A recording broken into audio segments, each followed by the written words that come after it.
Dr. Steven Gundry, welcome back to Livsenergi channel. How are you today? I'm actually visiting you from the island of Capri. So just finished a 9-mile hike through the island, so ready to go. Wonderful. So we are actually on the same time zone. Yeah, it works out perfect. That's fantastic. I know that you really, really love Italy. I do. Both my wife and I do. I think, I study a lot of their behavior and their lifestyle, and what makes the Mediterranean home of so many long-lived people, and try to fathom what those secrets are. There's much there to find out with the blue zones and everything. I know that you know everything about that. So that part of your authorship you can find in the Longevity Paradox. Correct. And that's the last book that we published for you. Now we are going to talk about the energy paradox. Correct.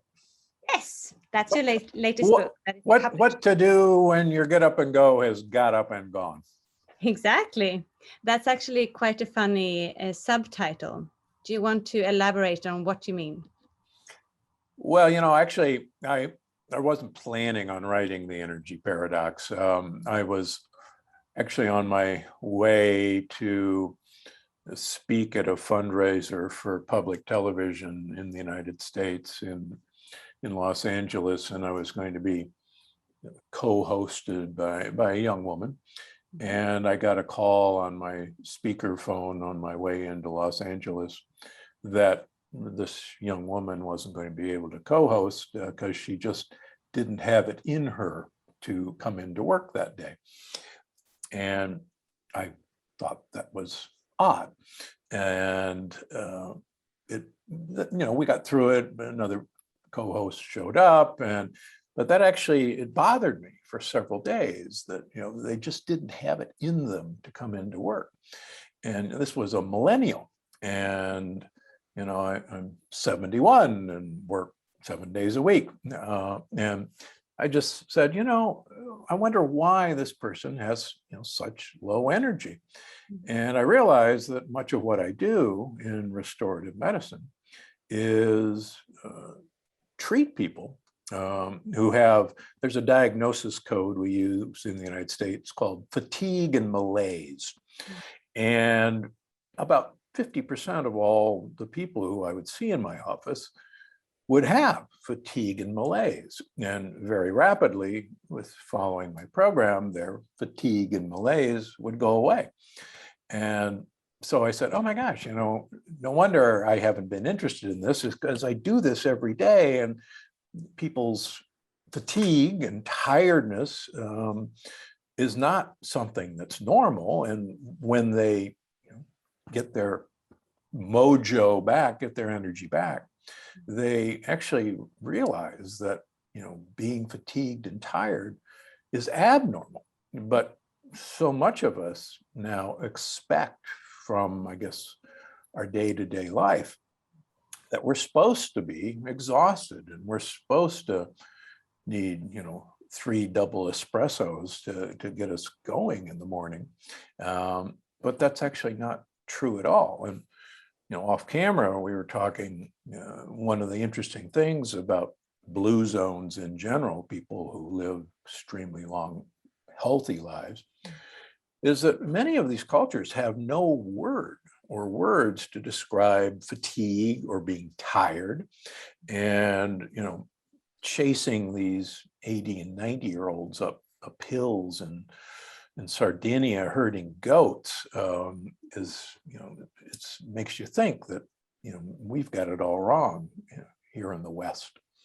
But then again, when in the book you talk about energy, and our book club is spiritual, much spirituality in it, and this book is more of the health part of energy. If you talk about energy as something that you can sense and feel among people, And this energy is the get up and go energy. So how do you want to describe the energy that you are actually talking about here? Because it's not, you describe it so well in the book. It's not the energy that comes from being a tired parent. It's No. something else. Yeah, I think that's, again, part of the paradox of energy. We've somehow equated being a tired parent, having raised two girls myself, or being up all night doing heart surgery.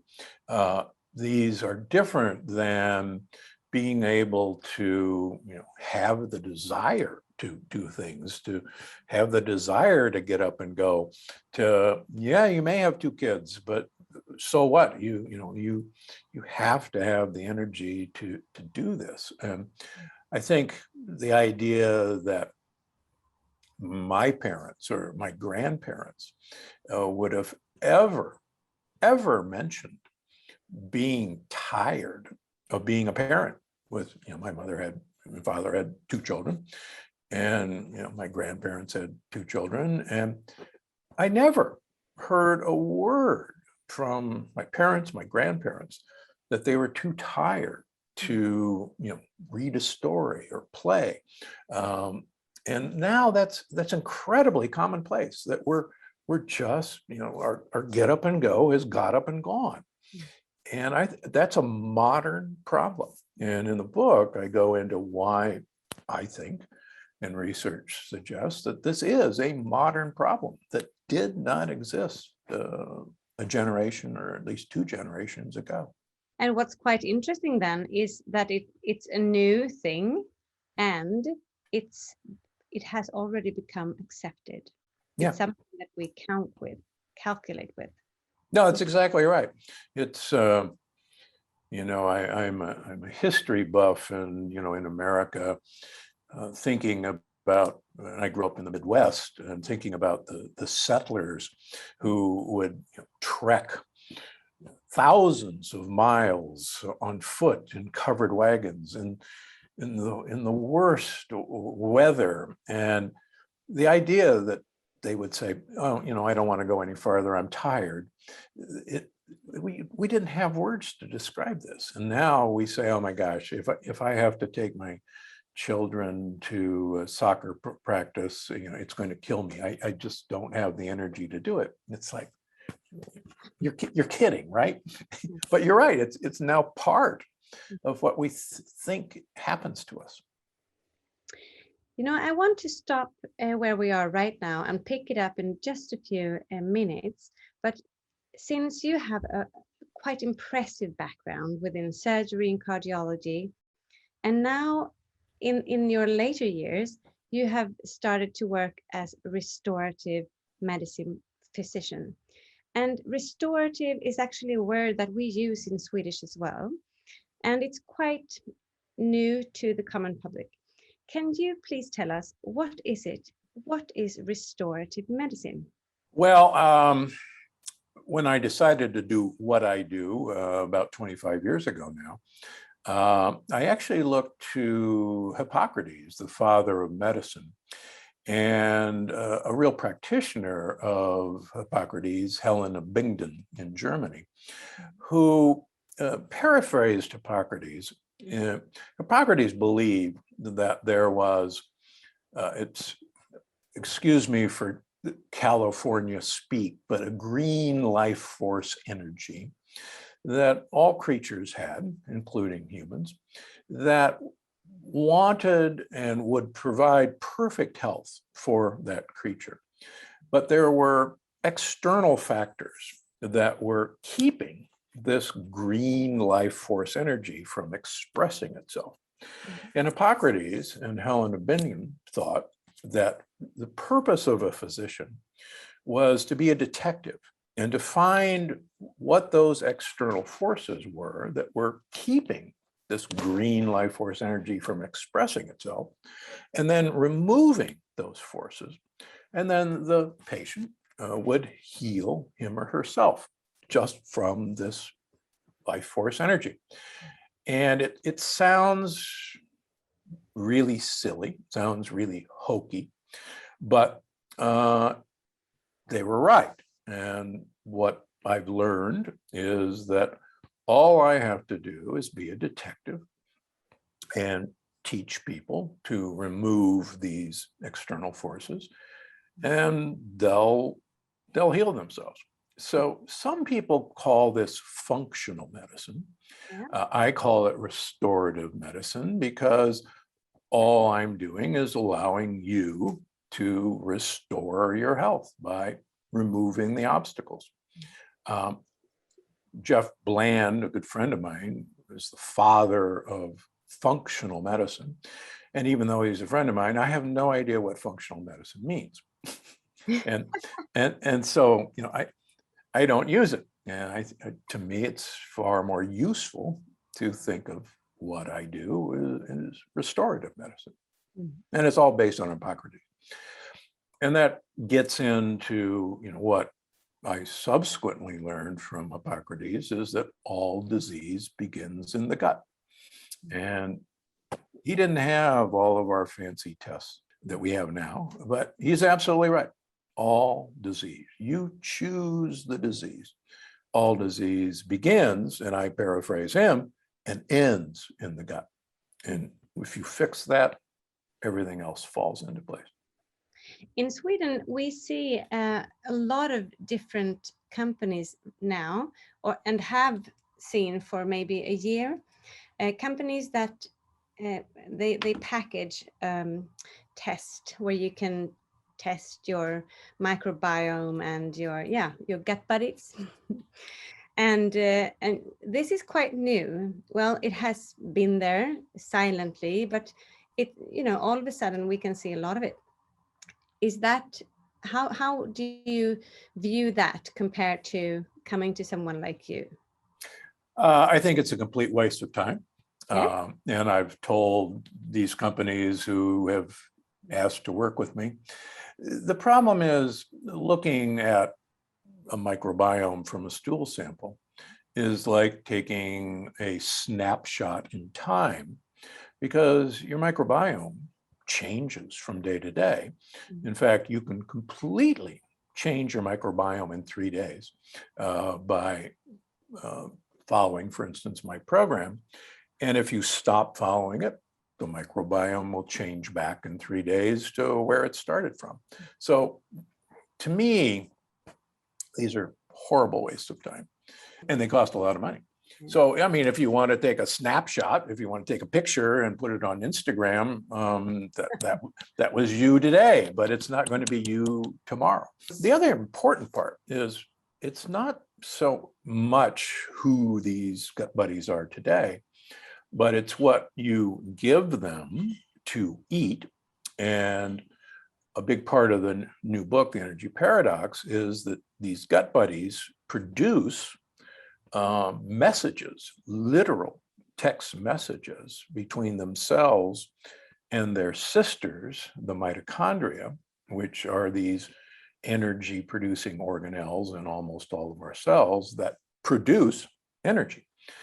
And really one of the exciting discoveries that actually got the Nobel Prize for Medicine a few years ago is that this microbiome probably controls almost everything that happens to us in our fate, controls our energy, controls the way we think,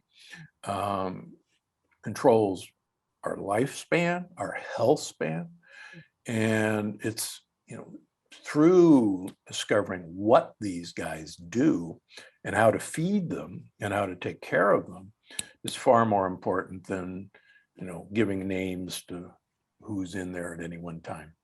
So this is quite interesting. So instead of bothering to take that test and have that analyzed in a couple of weeks, we could actually do a total makeover in a couple of days.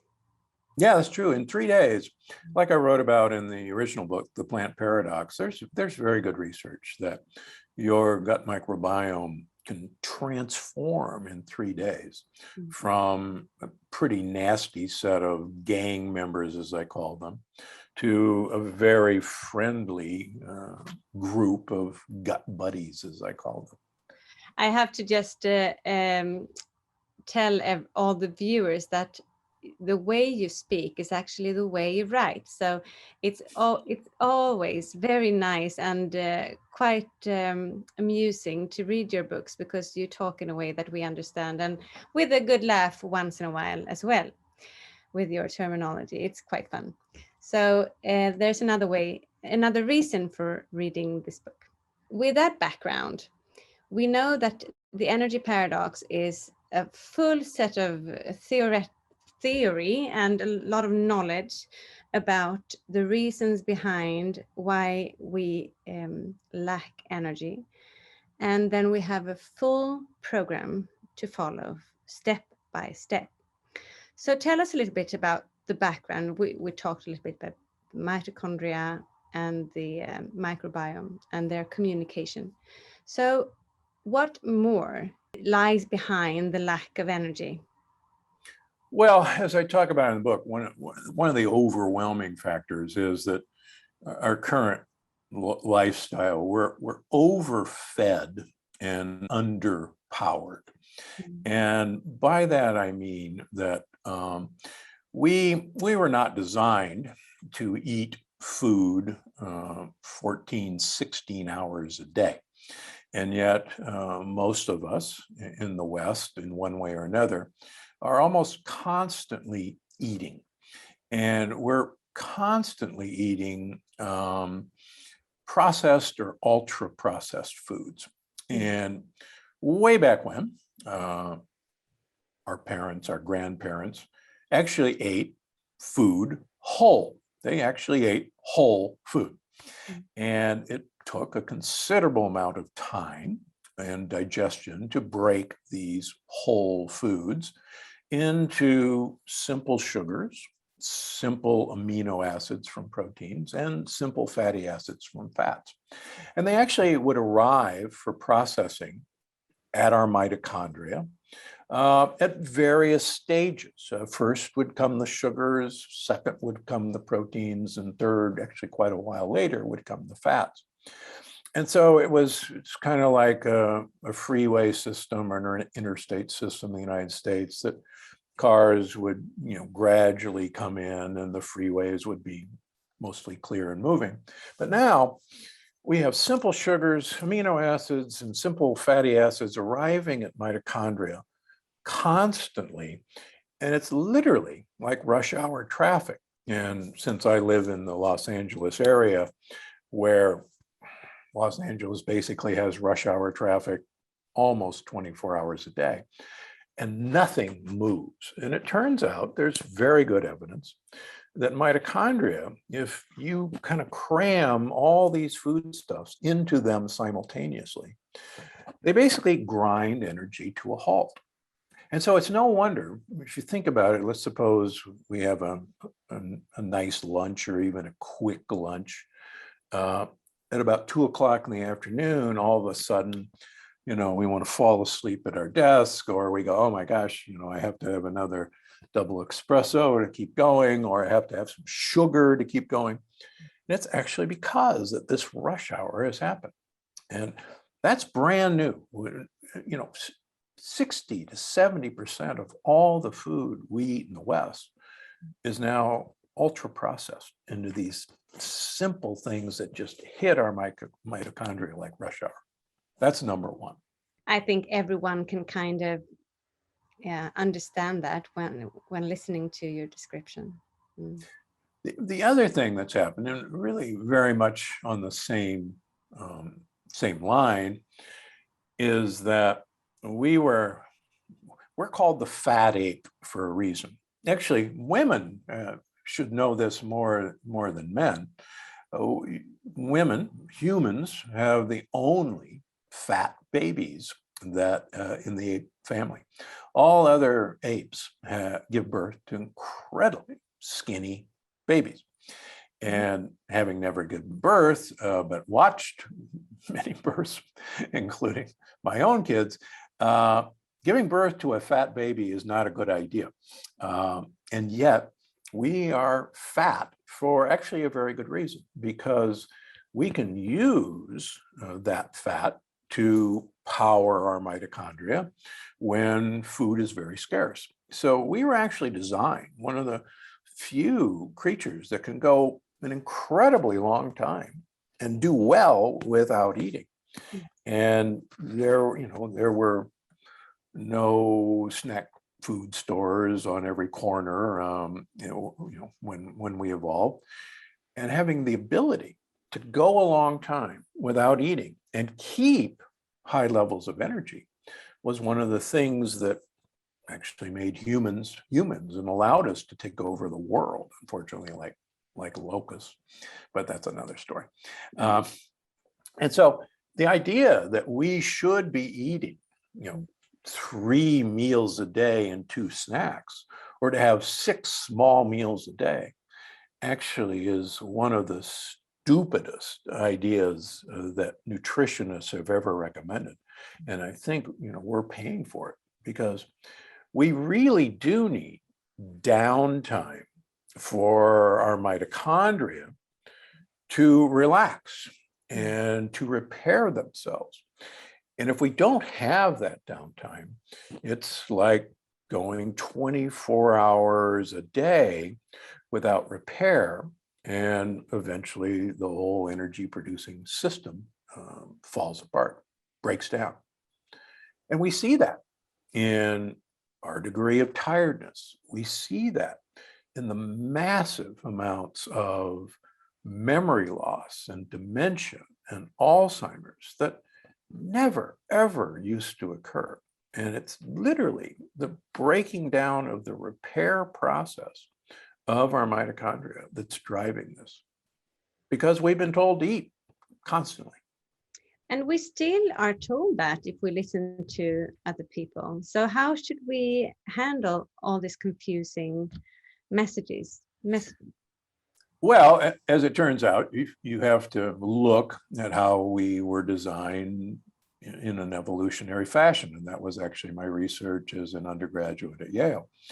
And that research, mine and many others subsequently, has shown that one of the worst ways to improve your health is to eat constant small meals throughout the day. And we're beginning to realize more and more that breakfast, rather than being the most important meal of the day, is actually by far the least important meal of the day, and is probably actually disadvantageous. And we have to realize that really breakfast is a very modern phenomenon. It started with the Industrial Revolution, really in the 1900s, when men were sent off to factories early in the morning. They didn't get lunch hour. They didn't get 15-minute breaks throughout the day. And they worked all day and would get home very late at night. And so the women would make their husband something to eat before they left, breakfast, break, fast, and then they wouldn't eat again until they got home late at night. And also in Victorian England, the super rich found that having breakfast in bed was a sign of their wealth, and that they alone, could have a wonderful big breakfast. And so it became a status symbol, much like the lawns in ancient estates with all the grass were a status symbol. And Americans, for many years, we had to have a lawn to show why that was very important to us. But I digress. So American food companies really perpetrated the idea that we should be having breakfast. In fact, no one had a bowl of cereal until 1906, when the Kellogg's brothers invented cereal. And it's interesting, I trained in England for a while, and the British were never exposed to cereal until 1941, when the Yanks brought it while we were training over in England for World War II. So they never even heard of it until the 40s. And most of Europe had never seen cereal until the 50s, until after the war. The Kellogg's Cornflakes Company made a deal with the United Fruit Company, who made the original Chiquita banana, that they paid doctors to tell people that a bowl of Kellogg's cornflakes with a sliced Chiquita banana was the most important meal of the day, and that you had to start your day that way. And doctors were paid to say this. Kind of scary, isn't it? It is very scary.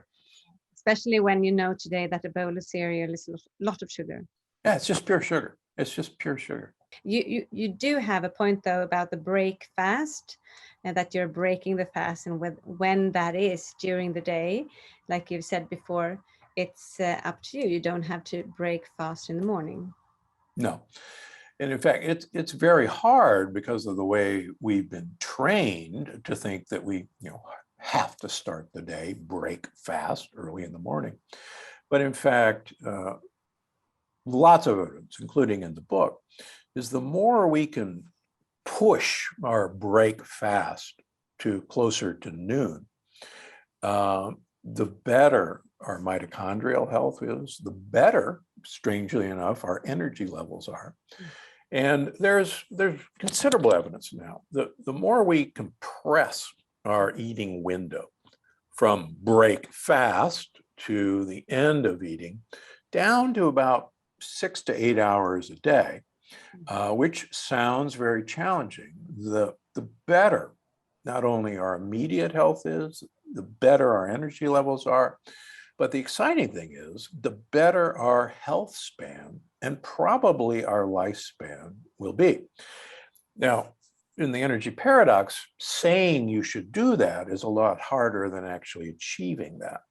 And so in the energy paradox, I give people a step-by-step way of starting your break fast about an hour later every week for about 6 weeks, so that it's not a sudden change. It's the same way. This is like a new exercise program. And you certainly don't start the day saying, I'm going to run a marathon today, having never walked more than a mile. That's not going to work. But if you have a training period, it's actually, you can train to do a marathon, and many people obviously have. But it's the same way. You have to train your mitochondria to make energy without food being available. And it's actually pretty easy to do once you do it slowly. But Dr. Gundry, I have been skipping breakfast for quite a while, actually a couple of years. Well, kind of thanks to you. And before, like 10 years ago, I was trying this 5-2 diet. Yeah.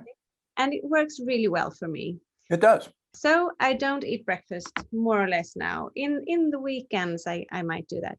But the thing is, I'm not really good at this anyhow, because I start the day with coffee with milk.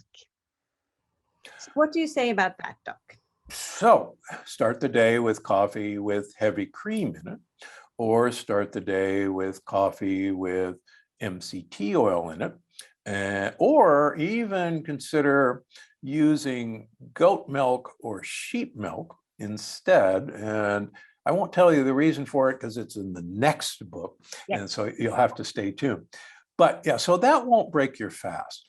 And the other action. What about oat milk? Oh, oat milk is one of the biggest poisons known to mankind. Oats actually cross-react with gluten. There is a protein in oats that cross-reacts with gluten.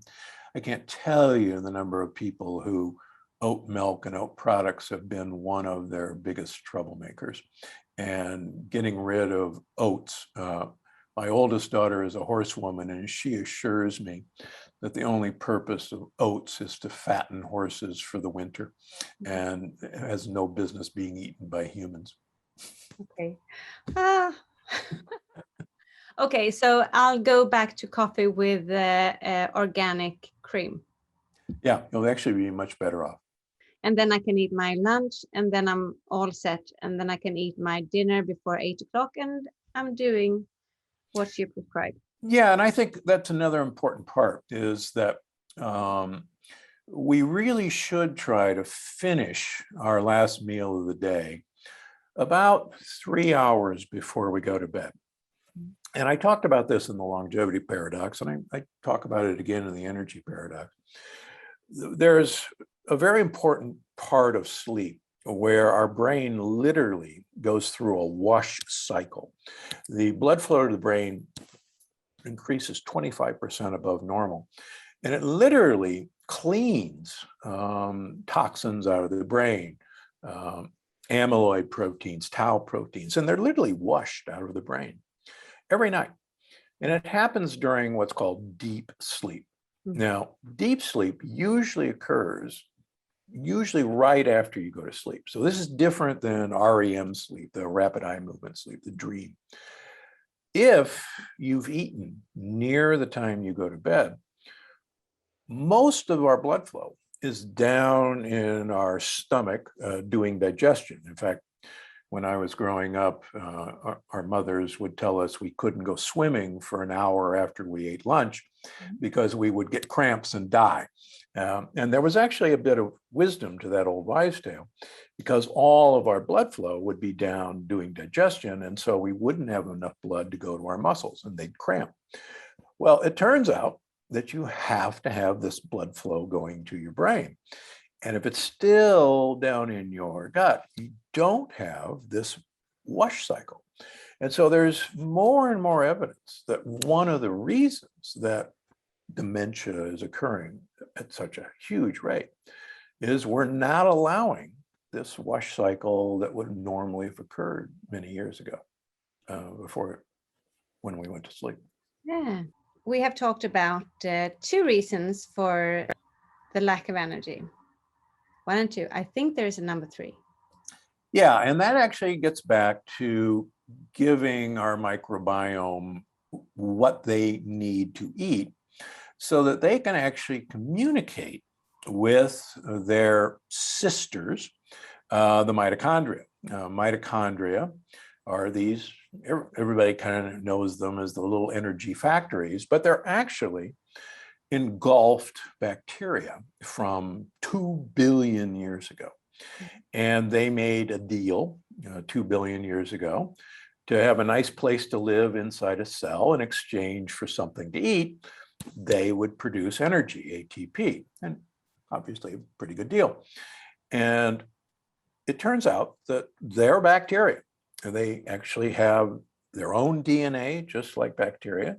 They can divide without the cell that they live in dividing. And we now know that there is literally a communication system, a language between the gut microbiome and our mitochondria that are called postbiotics. Now, almost everybody's heard of probiotics. Those are the friendly bacteria that are in our yogurt and our sauerkraut, our fermented foods, our vinegars. And prebiotics, people are beginning to recognize the word prebiotic, are the fibers that our probiotics like to eat. And by eating the prebiotics, the probiotics literally manufacture short-chain fatty acids and gases that now constitute the language that the gut microbiome talks to the mitochondria. And they literally tell the mitochondria that make a bunch of energy, things are doing great down here in the engine room, or things are amiss and we're not going to send you any of these signals. And I mean, this language, I actually describe this as important a finding as breaking the Enigma code in World War II. Again, I like history, but that was the German code, and it was the breaking of the Enigma code that in a way changed the war. So there was a code that was there almost in plain sight of how the microbiome talks to mitochondria. And to learn that such a thing exists and that these little one-cell creatures we're talking to, these little mitochondria and telling them what to do is just phenomenal. And one of my favorite examples is, because it's quite mind-boggling that this could happen, Yeah. is Japanese researchers a few years ago looked at the microbiome of people with Parkinson's disease, a movement disorder. And we think that Parkinson's disease is part of a mitochondrial dysfunction. And they found that the microbiome of patients with Parkinson's disease did not produce hydrogen gas. Now, hydrogen gas, the Hindenburg flammable gas. And yet people who didn't have Parkinson's disease had a microbiome that produced hydrogen gas. So they gave people with Parkinson's hydrogen gas dissolved in water and had them drink it every day. And so their Parkinson's symptoms vastly improved when they were giving them hydrogen gas that their gut microbiome should have been producing. And it was this actual hydrogen gas was actually a language that was telling the mitochondria to, do work. And without that language, those mitochondria didn't do the work. And all these gases, for instance, the rotten egg smell, hydrogen sulfide, it turns out that that's a very important gas that actually dilates our blood vessels and tells our mitochondria to actually protect our blood vessels against heart disease. Something that I want to just talk about shortly is, since lack of energy is so accepted in society, and it's so wide, everybody, it's actually something, when I read the book, a lot of friends just pop up in my mind that always talks about tiredness. And sometimes you can get a little tired of listening to all the tired people, especially if you're not tired yourself. And then fall comes, here in Sweden, it gets very dark, and all of a sudden you're tired again, yourself. And I would like to discuss, how do I know, how can I differ from the normal tiredness, fatigue, and this that actually comes from, the missing link, or, where I don't fit into these 3 steps of energy production? Well, I think you bring a good point, particularly in northern climates where you do have very long, dark winters. And we in Southern California, luckily, don't have to suffer as much, but I grew up in the north of America, and I know dark winters very well. But one of the interesting things is, and I write about this in the book, that red light, the actual sunlight from early dawn and the sunlight late in the day, actually has incredible energizing properties to mitochondria. And it actually happens in our retina. It actually goes to a part of the brain called the SCN that actually energizes mitochondria. And people, hear about red light therapy or even light box therapy, but we're beginning to realize it's the red light in the near infrared red light spectrum of early morning and late in the afternoon that is actually very useful. So any time that you can expose yourself to these early morning lights or late afternoon lights is incredibly useful. And that's why one of the reasons we have 4 dogs is that the good thing about dogs is they're going to need a walk at least twice a day. And if they're anything like my dogs, it's early in the morning and, when I get home from work. And so walking dogs during this time period is actually a very useful thing to actually stimulate energy production in your body. And if you can't do that, getting yourself a red light box, which are now readily available, you can get them on the internet quite cheaply, and exposing yourself, particularly your eyes, to about 10 minutes twice a day in the early morning and early evening, does a lot for boosting energy, apart from everything else we've talked about. Ah, that's interesting. The funny thing is, we actually discussed this light that is kind of popping up in every store today. Me and my colleague, and I had no idea we were going to discuss it here. So, but still, there are. I mean, everyone who is fatigued, when they listen to this, they will probably think, "Oh, here is my solution." Or so. How can you understand that? Okay, so my tiredness is not normal, and my tiredness is not a symptom of a disease. It's a symptom of something else in my gut, or so to speak. How can you kind of understand that without going to a physician? Well, unfortunately, most well-meaning physicians will toss off tiredness as perfectly normal. And I can assure you that even, gastroenterologists or immunologists or rheumatologists will miss most of this. About 80% of my practice now is autoimmune diseases. And one of the big signs of an autoimmune disease, subsequently, that I've learned, is this fatigue and tiredness. And many of my patients are shocked when, we discover that their tiredness is coming from an autoimmune disease. And I can assure you and your listeners that almost all autoimmune disease comes from leaky gut. And I've written papers showing that within 6 months of following my program, 94% of people with a proven autoimmune disease by blood tests resolve that autoimmune disease just by repairing their leaky gut. And so Hippocrates was right. All disease begins in the gut, including tiredness. And all disease, in my opinion, starts with leaky gut. And the good news is you can heal a leaky gut.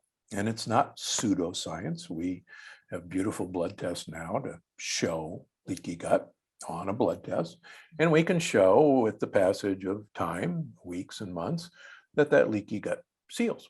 And then all of a sudden you're not tired anymore. So again, no, our grandparents did not have these problems. In fact, I don't think the world would have been taken over by humans if we had these problems. So we have a very simple solution to a lot of problems, actually, and it's just to follow the Energiparadox program or the Plant Paradox program or the longevity program, whatever you sticks with the person reading it, right? Yeah, each of these programs build on, the foundation of the Plant Paradox. And, certainly one of the biggest reasons for leaky gut is the foods we choose to eat. And at least in the United States, not so much in Europe, we have Roundup, glyphosate sprayed on everything. And we're sadly learning that Roundup is a wonderful way to cause leaky gut, and also a wonderful way to cause your mitochondria to not work properly. It's interesting, many of my patients, and even I notice when we come to Europe, they don't seem to have the problems with certain foods that we have in the United States. And many of my patients with autoimmune diseases come over to Europe, particularly France and Italy, and eat foods that I forbid them to eat in the United States, and they do fine. And they go, oh, I'm cured, I'm fine. And they come back to the United States and they start eating the same foods, whether they're breads or vegetables or whatever.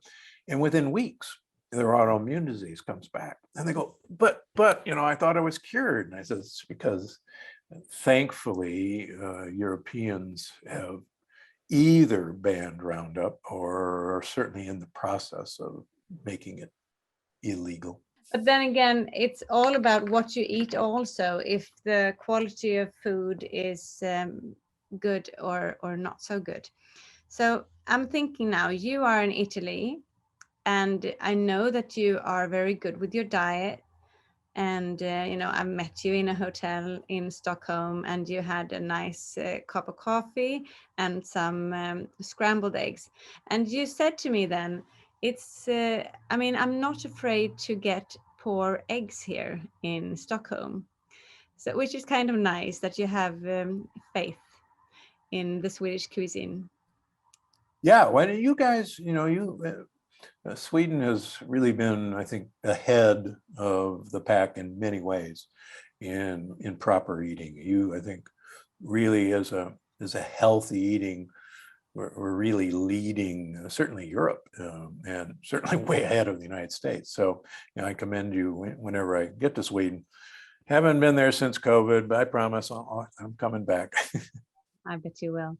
But the thing is, it's when following the program, you need to look out for what you're putting into your mouth and chewing down to those gut buddies. What will you do? What will you do now in Italy to stay healthy still in hotels and so on? Well, my wife and I, we hike about 9 to 15 miles every day. We choose places that actually are very hilly communities. And if you look at blue zones, one of the things that they all share is they all live in very hilly communities. And literally walking against gravity is one of the, I think, really perfect health tips that I can give anybody. So people laugh because we may be spending time in a very nice hotel, and yet we'll get our hiking gear on and head out the door, and people will look at us like, what are you doing that for? There's a lovely pool here and there's a lovely spa. And we go, well, we're going to our spa. Thanks a lot. And we earn our food. So, we don't eat, a 10-mile walk. And that's what our ancestors used to do. So yeah, that's very true. Nice. I'm quite envious of you being down in Italy. I'm hoping that I can go there in February for some skiing. But Capri, I've never been to, and I will definitely love to go there one day. What do you say about pasta in Italy? Well, it's interesting. Again, well, I have a product that I invented several years ago called lectin shield, and this is not an advertisement, and it binds lectin. So I take about 10 of these capsules a day when I'm in Italy, and I will eat pasta on occasion. When I don't take those capsules, quite frankly, I pay for it. But again, I think the pasta in Italy has not been treated with Roundup, with glyphosate.